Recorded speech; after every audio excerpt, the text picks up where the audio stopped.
Hi guys, I've just come back from my post Joe Wicks workout. I know that the component of fitness I said that I was going to be concentrating on is muscular endurance. Now, we all know that muscular endurance is all about the ability of muscles to repeatedly contract, okay, enabling our body to move, do the desired actions over a long period of time.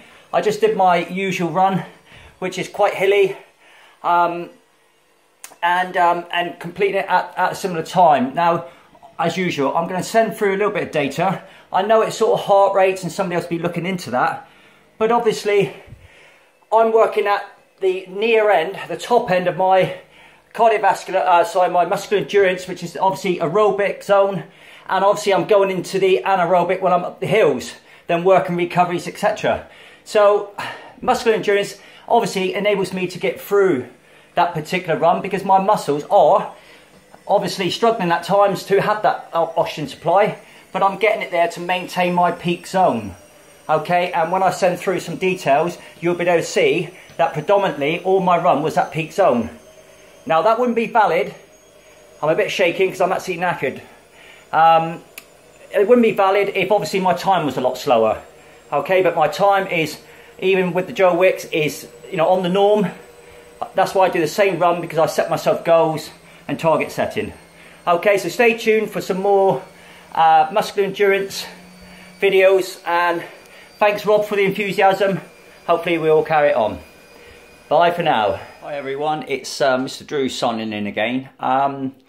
Continuing with the theme of muscular endurance, I know hopefully some of you have seen the video that I posted yesterday regarding if you're trying to train your cardiovascular fitness, then obviously muscular endurance, then running is obviously, you know, a good method of training to participate in. But not everybody enjoys running. Some people find it quite boring, so tedium, okay, principle of training, and therefore reversibility could set in, because obviously if you find something boring, you aren't going to train. So today, sticking with the theme of muscular endurance, I actually dusted down my bike and I've been out on the roads. I've done about a 20-mile cycle up over some nice steep hills, and I still feel that my perceived rate of exertion on the Borg scale was no different today than it was yesterday.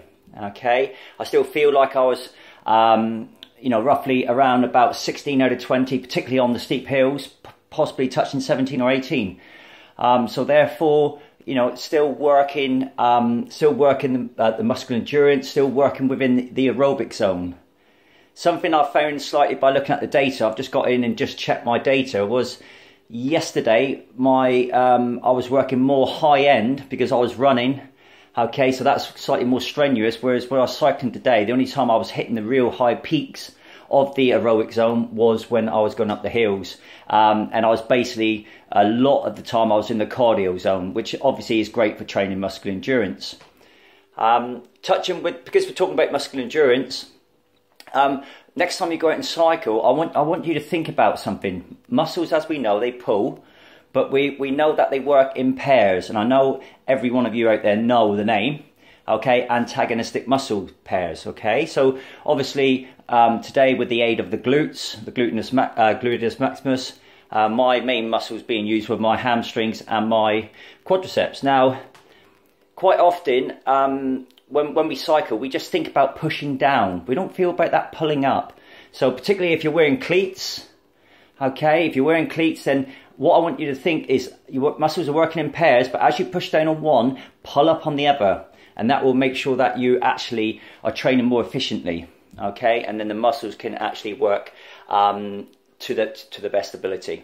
Okay, so again, you know, just a quick video about muscular endurance. There's different ways that you can train your muscular endurance, and if you're doing Joe Wicks at the moment, obviously if we come to a time when we can't get outside for our one part of exercise a day, then there are ways to train our muscular endurance indoors. Okay, but that's for another time.